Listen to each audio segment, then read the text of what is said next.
Hi, everyone, and welcome back to this week's episode of Confessions of an Autism Mom. I have another amazing mom here with us today. Hi, Stacey. How are you? Good. How are you? I'm doing well. Thank you for asking. So I met Miss Stacey on Threads, and when I received her story, she has an amazing story. She has an older son who has autism. All of her kids have autism, but it really caught my attention because she started on her journey when autism wasn't talked about as openly as it is now. And that is my goal for this season, is to bring awareness and talk to mom and give them their flowers, the moms that had no guidance and they basically figured it out on their own and got through it, and their kids are thriving and doing amazing. So, Miss Stacey, can you go ahead and start by sharing your journey with us? Sure.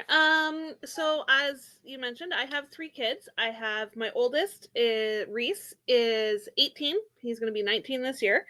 And then I have my 2 little ones, Rosalyn, we call her Win, and she is 9. And my littlest dude, Seamus, is 8. Oh, amazing. Yeah, we've got quite a gap. Yeah, a lot of space, but I love that. So, can you start off by telling us the different signs that you saw in each one of your kids and what made you get them tested?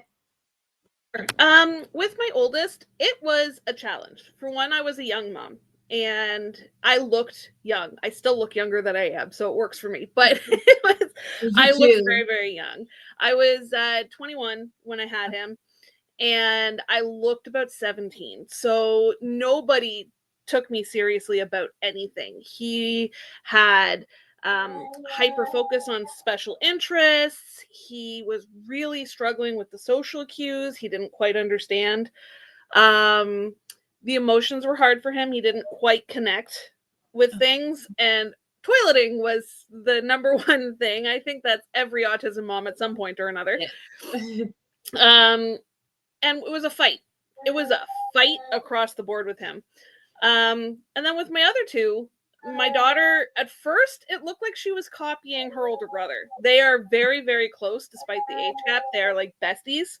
And Uh-huh. at first, it looked like she was doing that toddler thing of, hey, my big brother, because he was 9 at the time, is doing this, so I'm going to do the same things. But then certain things started playing out with her as well, where she had her own rigid things and her own sensory things, and the meltdowns were epic. I firmly believe girls are a little more dramatic in that department, but from experience. And then with my youngest, he was my easiest to figure out. He was, obviously, him and my daughter are very, very close in age. They're less than a year apart. He was a little bit of a surprise. And he started his life by being incredibly hypermobile. And at that point, I was just like, yeah, well, third kid, what doesn't matter, you just kind of roll with the punches.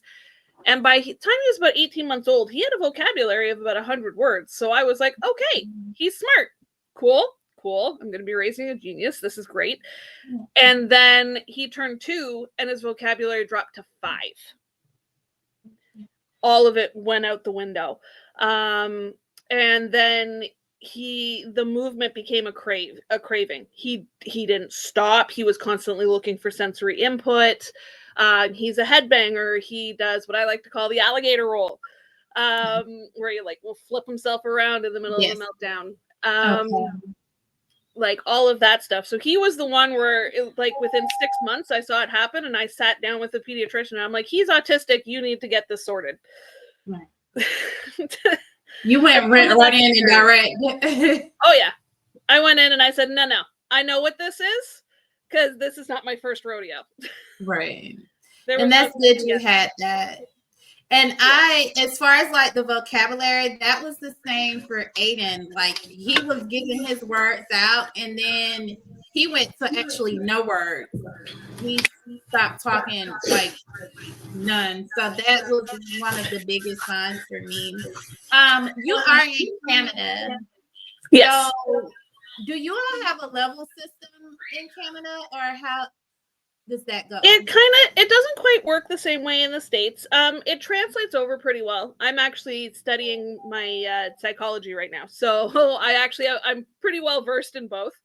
Okay. But so if in Canada, you're just diagnosed as ASD, and you're given either severe, moderate, or non-severe, but okay. I don't like those terms either. I think autism is a spectrum that you can't really slap a label on beyond the fact that it's big and beautiful and multicolored. But in my case, in our house right now, for the American viewers, the best way to break it down is I actually have a child on all 3 levels. My oldest is level 1, my daughter is level 2, and my youngest is level 3. Okay. So I actually have the entire spectrum in my house. And my husband's ADHD, just for fun. I'm ADHD too. I just recently got my diagnosis, and having that diagnosis has helped me out a lot. So I get it. So as far as like your oldest is 18, about to be 19, with that being with the diagnosis process, how has it differed between then and now with your youngest too? Oh my gosh. Okay. So with my oldest, we were in a different province. My husband's military, so we kind of bounced around a little bit. And so we were in Ontario at the time. So Ontario, even now, struggles to keep up with assessments and all of that stuff. The premier, which is like our governor, I guess, of sorts in comparison, the premier of Ontario, recently has gutted all the support systems and the financing and everything. It's a nightmare to get tested in there. So I was on the waiting list for basically my son's entire school career while we were in Ontario. And in Ontario, they start school at age 4 in what's called junior kindergarten. And we had been fighting from the time he was 4. And I had been in there fighting, but nobody took me seriously. I went to his teacher. She didn't believe me. I went to the principal. They didn't believe me. I went to the school board. And I got waved off because, oh, you're just young. You're seeing things you want. You just want to put a label on your kid because you don't want to parent him. Like the same crap everybody gets at some point or another. And still hurts 18 years later. But yeah, that hurts. It hurts. And then we got posted. So we moved to New Brunswick, which is a couple provinces to the east. I'm on the East Coast now. And within 2 weeks of him starting at his new school, the guidance counselor at school and his teacher sat me down and said, "We think he's autistic. Would you be opposed to us doing an assessment?" And I cried because somebody was believing me. Yeah. So we didn't get him formally diagnosed until he was 8. Okay. It was the biggest fight of my life, and it's one that I would do every single time, like hands down. Mm-hmm. Once we got the diagnosis and things clicked for him. And that was the important part, because he is incredibly intelligent. He's an old soul. Like, he is 18 going on 30 half the time. Like, he's very, very emotionally intelligent. He's very, very empathetic, actually, incredibly so. That's amazing. He's somebody I would choose as a friend, even if I hadn't raised him this whole time. So he's once that connection for him, we were able to start mitigating the meltdowns. We were able to start working within his sensory needs. Of my children, he actually has the worst sensory processing, surprisingly enough. So, like, he's 18, his diet still includes pizza, bagels, chicken strips, like, very, very rigid. Yeah, it has to be soft pants still. The boy does not wear anything other than athletic wear, yet he's very dapper. He likes to be comfortable. He likes to be comfortable, but he looks good while he's doing it. It's like he's got it down to a science. So the experience with getting his diagnosis was insane. It was hard. Nobody talked about it. Even in my own family, nobody believed. They just thought that I was catering to him. Like, my parents were of the mindset, if the kid didn't eat what you gave them, they just didn't eat. Well, my kid didn't eat and put himself in the hospital.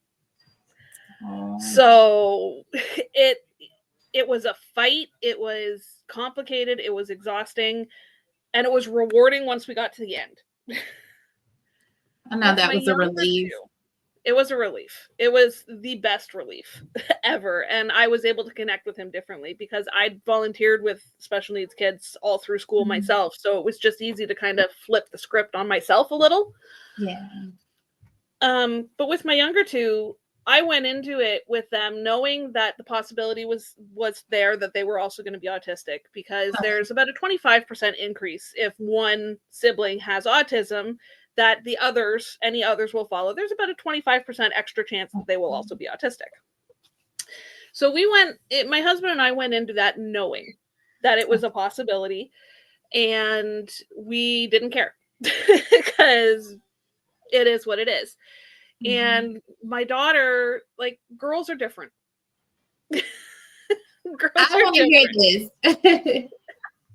Girls present differently because as a woman, you know, that we're coached from a very young age to mask in a way where, you know, how we present ourselves, how we look, how we dress, how we talk. A lot of that is so ingrained in society that we're taught from a very young age to mask. So it's a lot harder to pin down the autism symptoms in a girl unless you know what you're looking for. Okay. So, which is why at first it was hard, because we thought she was copying her older brother, because she was almost down to like the mannerisms and everything, because it made her feel comfortable and safe. So with her, I think the first time I was kind of like, okay, there might be something here, was actually when she tried yogurt for the first time.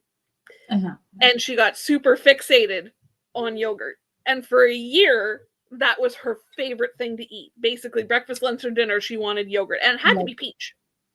Couldn't be any other flavor. It had to be peach. And it couldn't have fruit in it because that texture was weird. So I kind of, as soon as that happened, I was like, okay, now there's a sensory thing in there. I mean, chunks of fruit could be weird in yogurt, sure, but okay, all right. And then with her and my youngest being so close in age, when I took him in to be assessed, she was with me because I had two toddlers. What else was I gonna do? And so she was running around playing, because they have this big gym where they do the physicality part of the screening for climbing, gross motor skills, all of that stuff. And they were watching her play as well. And the assessor sat me down and they're like, you know, she's autistic as well. And I'm like, oh, thank God I'm not crazy. So just to have somebody to verify that for you. Yeah. It was your mommy's intuition, like you knew. Yeah, it's like you knew, but you couldn't put your finger on it because it wasn't so blatantly obvious in the same way. So they're like, no, she's autistic too. And I was just like, okay, I'm not just seeing things because that's what I know. Because that's also something that gets in your head, right? Self-doubt is, am I seeing things just because this is what I'm used to? Right. So it became a whole adventure. But my youngest getting assessed helped me get her diagnosis as well. So. And when you got your diagnosis, how did that help you? And let's start with your oldest son, because by the time you got to your younger two, you already knew. How were you able to understand your child more once you got his diagnosis? For me, it just, a lot of connections clicked in. Because like I had volunteer experience. One of my closest friends through elementary school and high school actually was a lovely nonverbal autistic boy who he typed, he wrote poetry and essays and stuff, incredibly intelligent, absolutely adored him. And but he had sensory stuff. So I'd spent a lot of time in my youth as his buddy with the school system. And so I was just able to kind of connect what I had learned doing that in how I approached my son. So it was a little bit easier for me to make that transition, I find, than some parents who have zero experience, because for the longest time growing up, the neurodiverse children were kept separate from everybody. And you didn't get that experience. You didn't get the real world experience. You didn't see it out in the open the same way now you do. There's a lot more variety and you see it more and more and more. But When I was growing up, that was not the case. And when my son was coming up, that wasn't the case. It was still a hot button thing, like the Andrew Wakefield report about autisms and MMR had come out and set everything back like a billion years. And it was hard to be open about it because people thought that I was label seeking, or because unless you know what you're looking for with my oldest, he presents almost neurotypical. Okay. Especially as he's grown. When he was younger and had a little less control, not so much. But as he's grown up, again, unless you know what autism looks like, you could sit and talk to my kid and never realize. Yeah. Unless you get him talking about Doctor Who, that's a special interest, and then that's a whole thing. But and you just mentioned the MMR vaccine in that article, and you say it set everything back. So back then, when your son was originally diagnosed, were they saying genetics back then as well? They were. Some of it was, they were saying genetics. Some of it was, it's almost like they were still trying to define it. Okay. If that makes sense. If they were, they're like, oh, well, there could be a genetic component. And I said, okay, cool, test me. It I didn't care one way or the other. It didn't bother me. And my oldest, his biological father hasn't been in the picture his entire life, so it was hard to get both sides of it. But I had been putting myself forward for the genetic screening and everything since my oldest was diagnosed. They didn't finally do it until my youngest was also diagnosed, because now there's 3. Okay. And then they started looking into the genetic tie, because that's 3 children and there's 2 different fathers in the picture, and yet all 3 of them are autistic. So everyone assumed, oh, it's the maternal line. There's something in there. Ironically, I am the only neurotypical person in my house. And things like that always makes me wonder, because like you say, 2 different fathers, and then you're neurotypical. So it's always like that curiosity of like genetics, how, I don't know. I try not to touch on that too much, and just, it's complicated. Yeah, my oldest was also a very complicated pregnancy. So there's some, like, he was premature. He was 6 weeks premature. Okay. So there's a couple of things in there that people are like, oh, well, that caused autism. I'm like, I don't think it's something that can be caused. I think it's just in the way the brain is made. Right.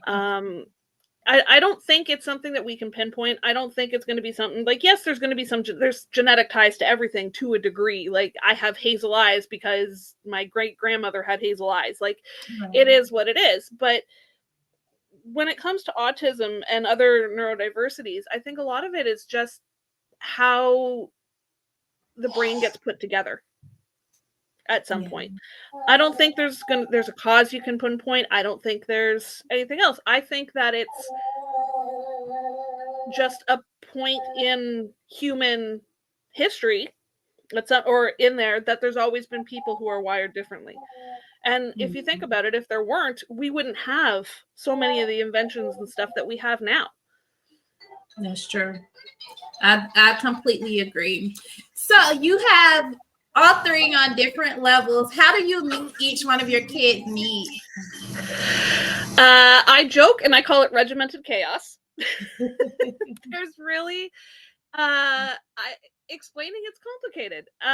Every kid gets parented differently. Yeah. And I think that that's actually essential, whether they're neurodiverse or not, because every child is a different person. So what works for one child isn't going to work for another child, regardless of where they fall on any spectrum or anything along those lines.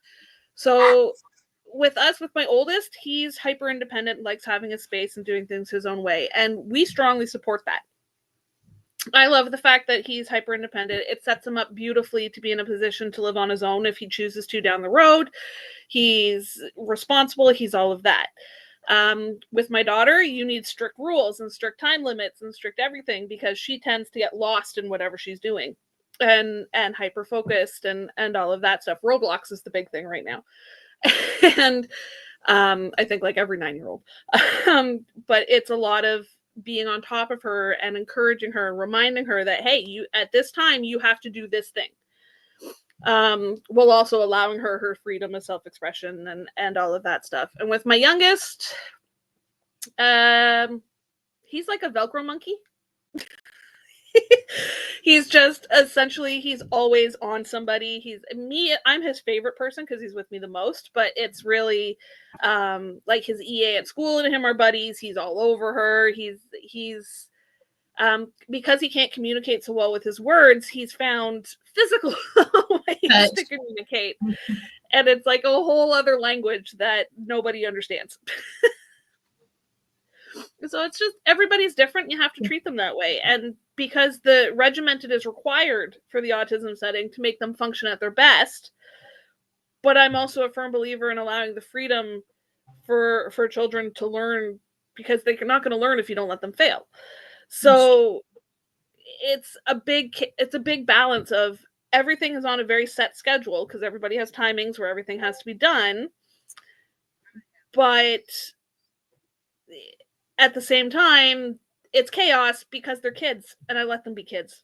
You have to. What are some misconceptions about autism that the world have, or maybe certain people have, that you would like for them to kind of throw out the window? Hollywood has done some of the worst damage and yet some of the most visible impact, so it's complicated. We see a lot of, when autism is portrayed on screen, it's savant syndrome you see the most of. So most people have this impression in their head that because popular media, that autism just means they have a superpower.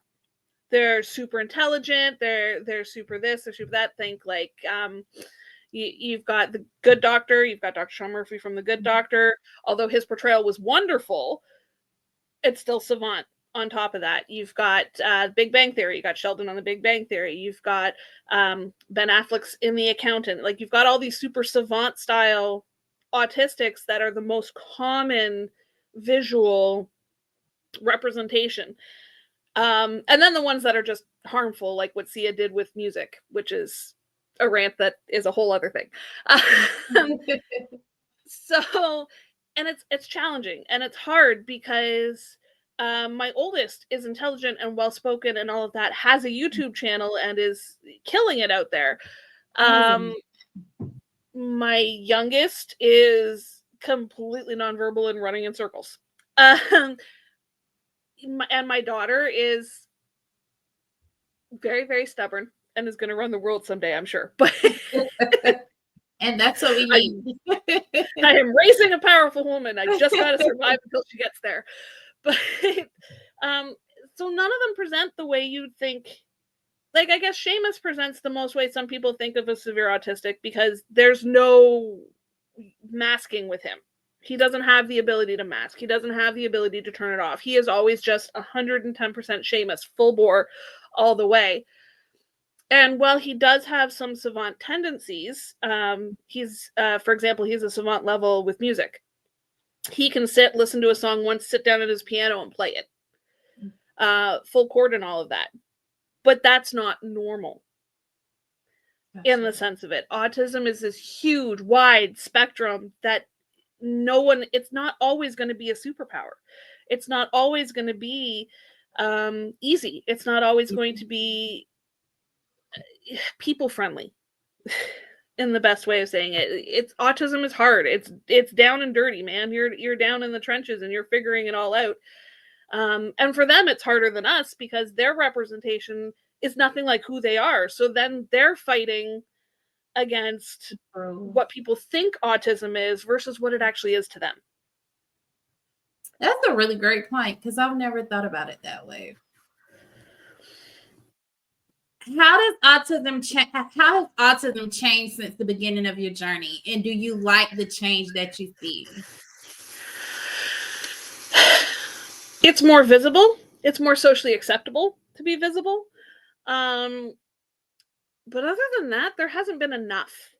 there hasn't been enough changes. There hasn't been enough acceptance. Because again, what people want autism to be and what autism actually is so, there's such a divide. So while some supports are getting better and you're seeing more people willing to talk about it, and you're seeing more, in Canada, you're seeing more provinces open up disability services that are available to help out. In the States, you've got a couple other things, options to apply for funding and stuff for certain things. I will say in the States, it's easier for you guys to get safety equipment than it is for us up here. Most of the stuff we have to order from you guys. A little challenging right now. Given all of that, but there needs to be more openness, more open-mindedness in the general perception of the public, because what I face the most and I find the most insulting is pity. It's pity. Everyone's just like, oh, your life is so hard, I don't know how you do it. Okay, so come see. Come into my life and see how I do it. Come see how these kids work. Come see the wonders and the joy that comes with it all. Like, I don't sit here and say that it's easy, because it's not. This is not an easy journey. This is not an easy path to be on. And yeah, there are days where I'm exhausted at the end of the day, and I'm tired, and I'm questioning everything I'm doing. And am I going to be good enough for these kids? And am I going to be able to keep this up for my whole life? I'm 40 now. And what am I going to do in another 20, 30 years? But I don't think that that's something to be pitied. I think that every parent has those exact same thoughts and feelings and doubts. And I get up and I put my pants on the same way everybody tells us Everybody does else, in the morning. Yeah. I get up and do what I have to for my kids. Yeah. And I made a post about that one day, because I like to remind people, just because moms are telling their story, it's not because we're looking for pity. Like, no. When I talk about what my son does and the things that he go through, I'm not looking for pity. I'm actually doing it so that other people can understand, like, hey, he's human. Like, just because he has autism, don't treat him any differently. Yes, ways we do have to approach situations differently, but I'm not looking for pity. I'm not looking like, oh, you're a good mom, you're an amazing mom. Like, I'm not looking for that. I'm just really trying to get you to understand, like, my son is not we're not looking for a pity party. And we're trying to share. Yeah, we're sharing, and it's just that simple. So I'm glad you mentioned that. It's important. Looking back, what do you wish would have been available to you versus the things that you have access to now?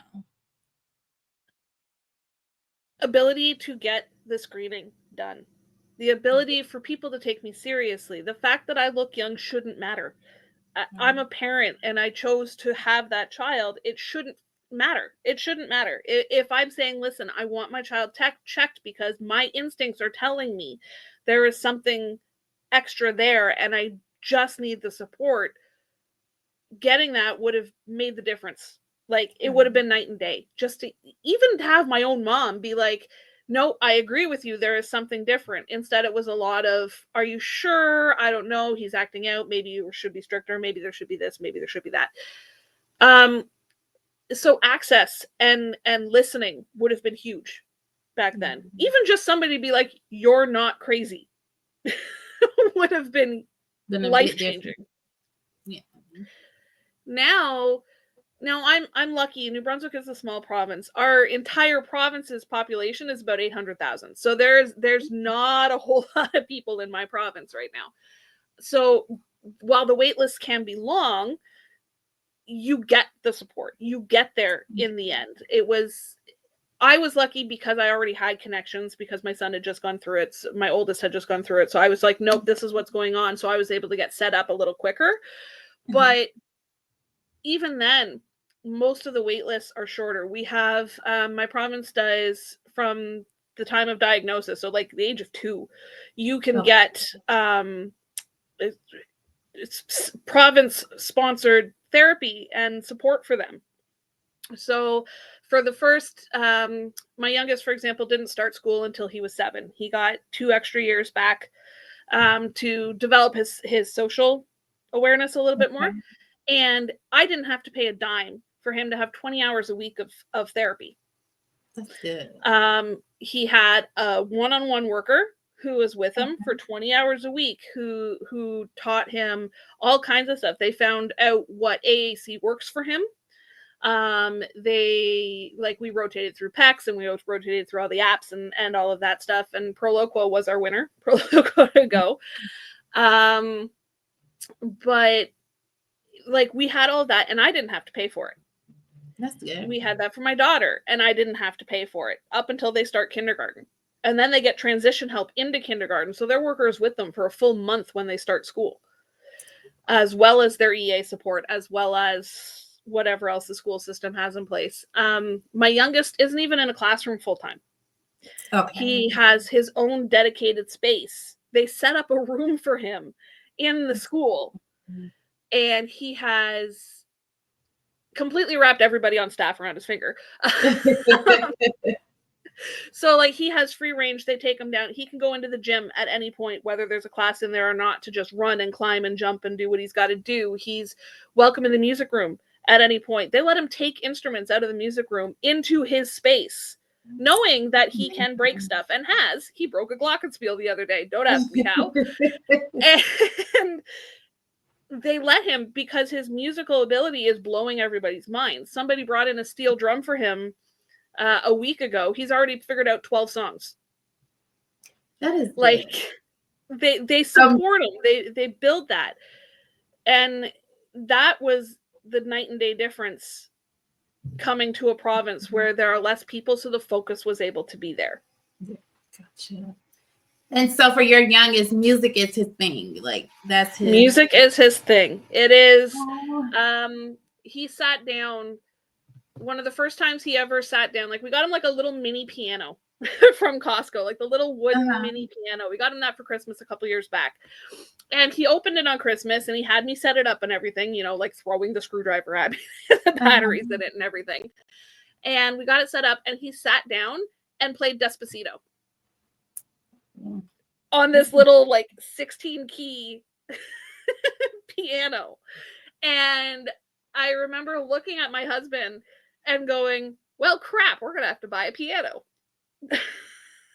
So the first time we gave him a full-size keyboard, we had a friend who had an older keyboard that she donated to us. Absolutely amazing. And he sat down at an almost full-size keyboard and played Rushy. And we were like, what is happening? And have he heard these songs before, or it was just like one time, listen, I got it? A lot of it is he can listen to it once and sit at the piano and figure it out.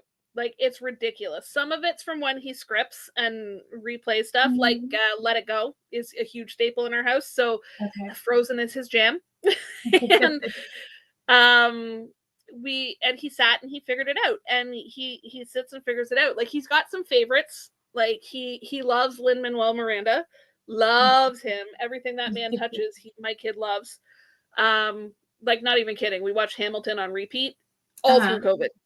All through COVID. It was literally like 3-4 times a day. And we sat there for the full 3 hours every time. And it was just, that's his language. That's how he speaks. If he's happy, we get the bouncy music. If he's having a bad time, we get the sadder music. He figured out My Heart Will Go On the other day. Like all of that stuff. So that's his language, and that's how we figured out how to communicate a little better with him. I love that. So, and it's just all about trying to see what works for them. So let's talk about you. You are doing an amazing job. Since you were 21, you fought for your kids. How do you take time for yourself and take care of Stacey?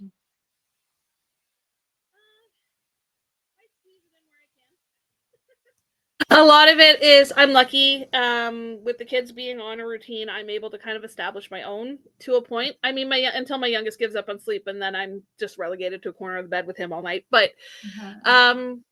A lot of it I've been putting into education, because I had my children young. I didn't get a chance to go to college or anything when I was younger because I started with my kids at a relatively young age, and I chose to be a present parent.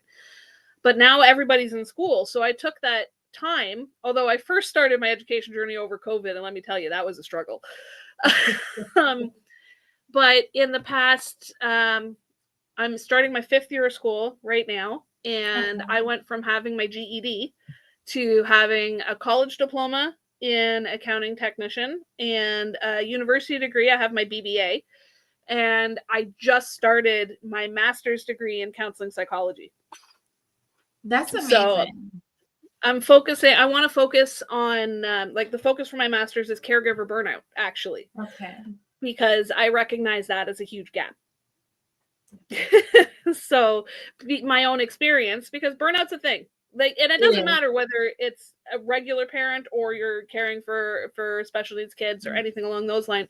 Burnout is a real thing, and especially for moms like us, it's something that we don't have a lot of access to supports for. So I decided that I wanted to build my own. And you're going to do an amazing job at it. And you have the experience behind it. So I love that. What is your favorite self-care thing to do? Ironically enough, and I know I don't look like it, but ironically enough, it's to get a tattoo. I actually have quite an extensive collection of tattoos. I'm fairly covered. I'm covered in such a way that you don't know I am, unless I'm in shorts or a tank top or something. But that has been one of my biggest self-care things. In a lot of ways, it's to reclaim a little bit of me for me.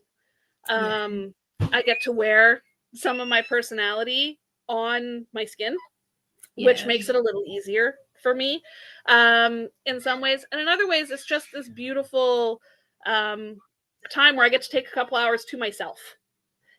And I'm just doing something for me. And at least tattoos are a little more accepted now than they I think tattoos are so beautiful. I've recently have gotten one. Well, I have quite a few as well, but I think they're beautiful. And now I'm more so into getting meaningful tattoos that tell a story. So I like that. What advice would you give to parents while on this journey? Patience and grace, and understand that everything you are feeling is normal.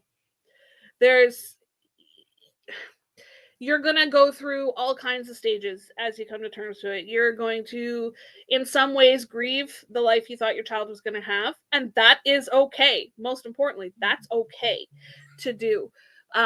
You're going to be angry. You're going to be frustrated. You're going to be sad. You're going to be overwhelmed. You're going to be exhausted. There's so much negative that you're going to feel. And that is okay. And that is normal. But don't let it overshadow the joy. Because there is so much more joy and there is so much more happiness than you can even imagine just by letting your child be who they're meant to be. And I think that's the biggest thing that parents need to remember is we're all struggling. It's a journey that is uniquely your own because every child on the spectrum is different, but we're all bonded by the fact that we're there, we're living it, we're in the trenches, we're doing it. And the more you build a support system, the better it will be. And the more you allow yourself the grace to forgive yourself for what you believe are your failures, the easier the happiness will come. That is so well said. But you said a lot of things that are well said and well put, because I know on our phone conversation, we were talking about this trial medicine that they have. And you made a statement that really hit my heart, and I think about it quite often. You said we don't need to change them or get them to do anything that they are not already doing or won't be able to do. You said we just have to learn to let them do them and work around them, basically. And when you said that, I was like, I never looked at it like that, because I know I am a parent. I want my son to talk. So if somebody's like, oh, let's try this, I was at a point where I was like, oh yeah, I'm open to it. But when you said that, I was like, yeah, it's my job to work with my son and learn him and let him be who he truly is. And when you said that, that really like snapped in my heart, because I was like, she has 3 kids that all 3 on the spectrum, and she's like, no, don't change them, don't do anything to affect them, to force them, because it's kind of like a force type situation. And you were like, no, we just have to learn to understand them and get to know them. And that, I was like, oh, I love that. You said it's true. Like, yeah. A lot of people think autism needs to be fixed or cured. And I think that that is, for lack of a better word, a lot of bullshit. It's a lot of it. They are exactly who they are supposed to be. And why are we trying to change them to fit into a world? Why can't the world change to fit it around them? Like, it makes no sense to me that we have to teach these children to fit in. And it's like, you can't put a square peg through a round hole. You can't. It doesn't work. And boxes don't help anyone. You can't just slap a label on somebody and say, this is what you're supposed to be, this is the box you fit in, and this is what you're going to be the rest of your life. That's restricting when you're neurotypical. Can you imagine what it must be to those who aren't? And I just think it's not an illness. And that's the part that a lot of people don't realize. It's not an illness. It's just a different way of being. Yeah. So I look at it the same way a lot of people do with the homosexuality and all of that. You're not mentally ill. You're not anything like that. You are who you're supposed to be. Yeah. Why are we expecting you to fit in what we think you should be? It makes no sense. It's restricting, and I think it's cruel. Yeah. And I thank you for that. So what is your confession as an autism mom? I think when you're stuck with your kid who's decided to stop sleeping because something in their life has changed and they've decided that sleep is out the window, and you're sitting there at 3:00 in the morning and you are exhausted and you are heavily considering Googling tranquilizer darts for home use. I think my biggest confession, it happens. I think my biggest confession is my confession is I sit there at 3:00 in the morning and I'm exhausted and I'm overwhelmed and I haven't slept in 3 days. And like, because my husband's military, so he's away a lot, so I'm on my own. And it's just like, no, I'm tired. What is there? Is there a way that I can just make him sleep? Yeah. Is there a way that I can, is there a legal? We all feel that way.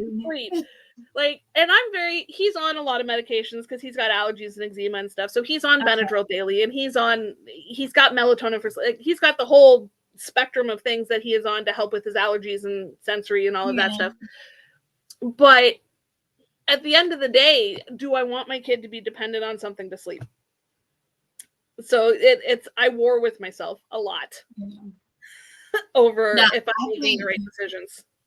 I think we all go through that stage of like, what can I give you? Because to me, melatonin doesn't work. Like, it takes enough of the edge off that he's a little easier. He'll rest. But that doesn't mean he's sleeping. Yeah, it doesn't. We just got to the point in the last like 6 months where he's content to play in his room without calling me down. Okay. Before it used to be that if he was awake, I had to be there. And he is, 9 or 8 now. He's tall. So, and he has a twin bed because we have a bunk bed for him, because the reality of it is he's probably going to need a safety bed as he gets older. So we figured by getting the wooden bunk beds, we have a frame already. We can build a safety bed out of. So it's him and me on the bottom bunk trying to squeeze into this twin size bed. It is not comfortable in any way, shape, or form. And I'm grateful that he's getting to the point where he's a little more independent about that. But the switch off for that is now that I have to sit with him until he falls asleep. Sometimes that's by 7:00, 7:30 at night. Sometimes that's by 9. And I don't get to eat until he's in bed. So, My meal times are scheduled around when the kids are whatever, All right. because they're so Okay. focused on their foods and smells that Okay. I try really hard to make sure my stuff is separate so I'm not overwhelming anybody. So typically my dinner doesn't happen till 7:30 at night because I Okay. have to shift everything around. But there are some days where I'm getting out of his room at like 11 o'clock and trying to shove a bowl of cereal in my face so I'm not starving Uh-huh. and getting to bed. So, And that is an amazing sacrifice. Like everything that you have said to me from the phone call to now, like you completely adjust your whole entire world to your kids, and that within itself is amazing. It makes you an amazing person. Because I don't eat as much because my son has certain things that he likes to eat, but I've never thought about like cooking my stuff separately to not overwhelm him. And I think that is so important to the community because a lot of times we don't know. Like my son is 4. We got his diagnosis at 2. So it's kind of like talking with you moms and doing the podcast gives me so many ideas to really focus and maybe help with my son's behaviors and meltdowns at night because when I cook everything at one time.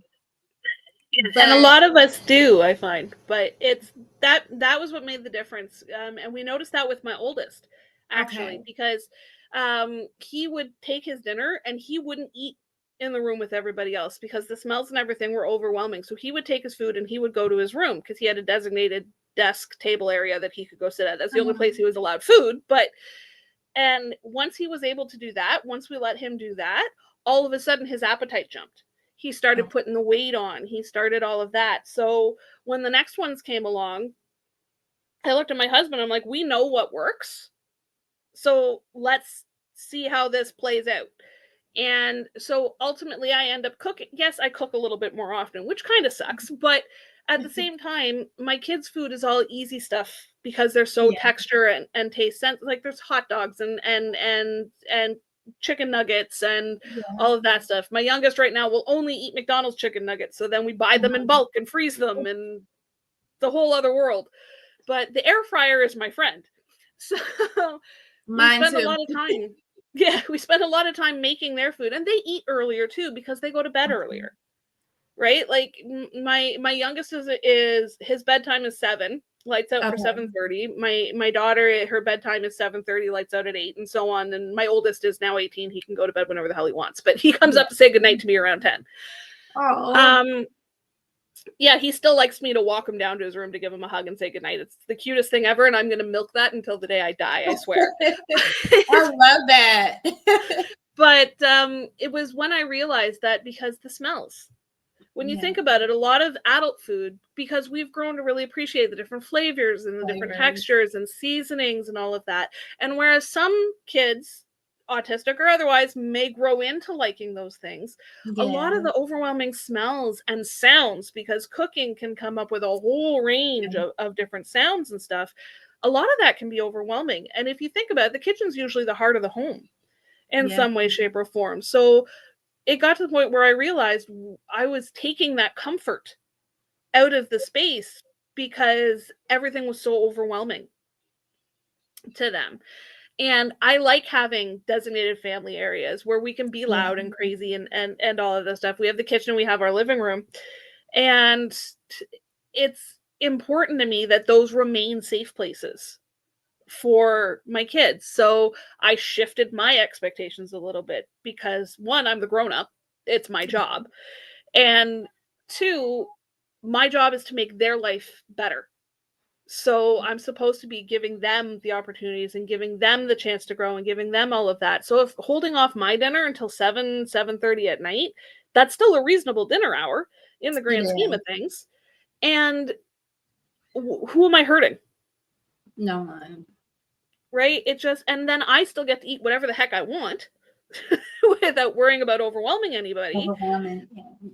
But they've been comfortable and safe and fed, and all of their stuff is taken care of first. So that was one of those things where it became a no-brainer to me once I realized how strongly the sensory stuff was affecting my kid, because that's why am I trying to make him fit into all of this crap?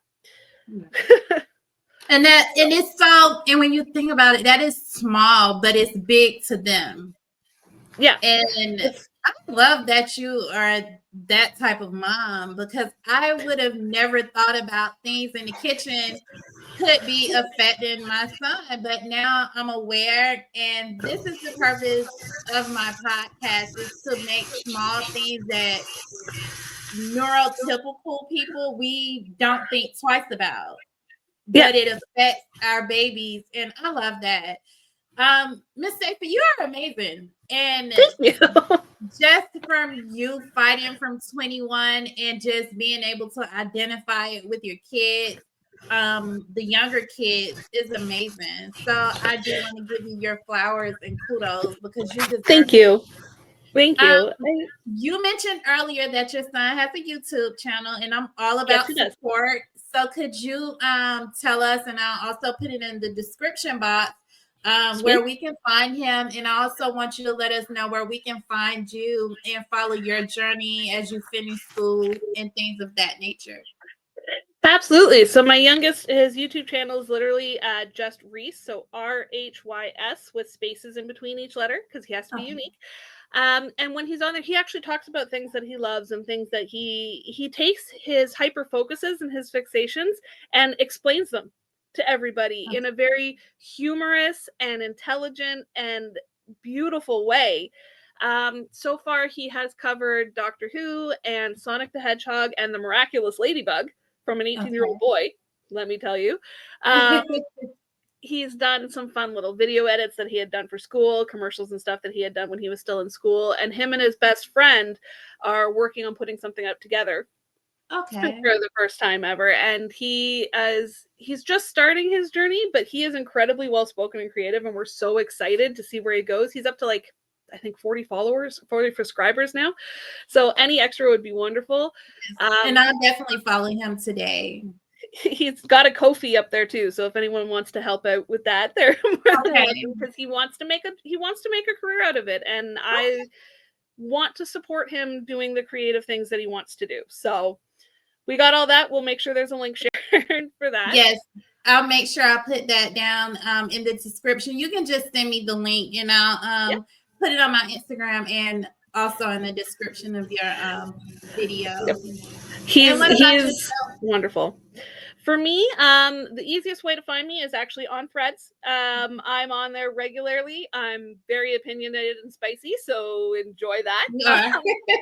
But I talk a lot about my journey as an autism parent. I talk a lot about the current state of politics, because let's be real, it's a very interesting time to be alive for both our countries. Yeah. So there's a lot of stuff about that, but Threads is the first social media I ever really took public, instead of just doing for all my friends and all of that. And it's been a wonderful journey to be out there and share things that most people don't think about. Sometimes rant into the void at 3:00 in the morning, because what else do you do? And there's been wonderful connections made there. So that's the best place to find me. And I'm Stacey Banton on Threads. Perfect. And I'll put that in the description box as well, you all. Thank y'all for joining us this week.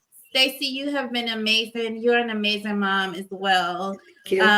Continue to be great. I can tell you're going to continue to be great. And I can't wait for you to finish your journey with school for yourself, because I know that's very important to you. So everyone, please comment below and support Miss Stacey and support her oldest son with his YouTube channel. I'll put the link to their Threads as well as to his YouTube channel. And I will see you all next week. Make sure you all like, subscribe, and share this video, because Miss Stacey gave out a lot of valid points and very great advice that would be useful to anyone that has a kid on the spectrum. So I will see you all next week. Bye. And thank you, Stacey, for having me.